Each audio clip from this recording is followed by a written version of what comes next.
আজকের এই ভিডিওটিতে আমরা জানব যে মায়াজম চাপা পড়ার কারণসমূহ সম্পর্কে। তো ভিডিওটি অবশ্যই প্রত্যেকেই শুরু থেকে শেষ পর্যন্ত দেখবেন, তাহলে মায়াজম চাপা পড়ার যে কারণসমূহ রয়েছে এটা সম্পর্কে আপনারা সংক্ষিপ্ত একটা ধারণা নিতে পারবেন। তার আগে ছোট্ট একটু কথা, আমাদের হোমিও অনুশীলনের অনলাইন স্টোর রয়েছে। যে সকল শিক্ষার্থী বা চিকিৎসকগণ বিভিন্ন ধরনের হোমিওপ্যাথিক বই, মেডিকেল ইনস্ট্রুমেন্ট বা যে কোনো প্রকার মেডিসিন নিতে চাচ্ছেন, তারা স্বল্প মূল্যে এবং সেরা মানের দিক দিয়েও সেরা আমাদের হোমিও অনুশীলনের প্রোডাক্টগুলো আপনারা চাইলে এখানে দেওয়া ফোন নাম্বারে অথবা আমাদের ফেসবুক পেজে যোগাযোগ করতে পারেন। তো চলুন মূল প্রসঙ্গে চলে যাই। মায়াজম চাপা পড়ার কারণসমূহ: চর্মরোগে বিসদৃশ বিধান মতে কোনো প্রকার মলম বা অন্য কোনো প্রলেপাদি প্রয়োগ করা।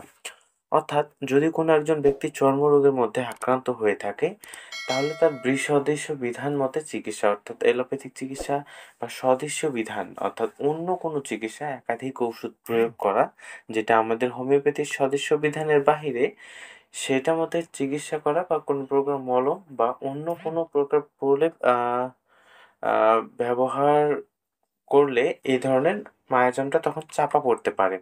ভুল ঔষধ সেবন: যদি কোনো ব্যক্তি অ্যান্টিবায়োটিক্স বা কোনো ওষুধ বারবার ভুল করে সেবন করে, সে সমস্ত ব্যক্তিদের ক্ষেত্রে মায়াজাম চাপা পড়তে পারে।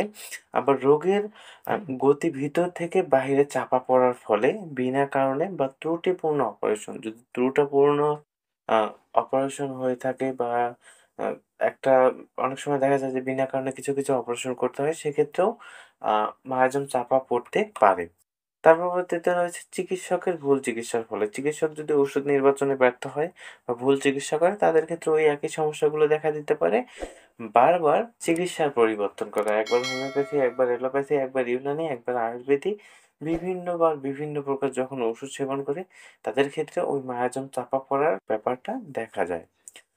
তো ভিডিওটি শুরু থেকে শেষ পর্যন্ত দেখার জন্য সকলকে অসংখ্য ধন্যবাদ।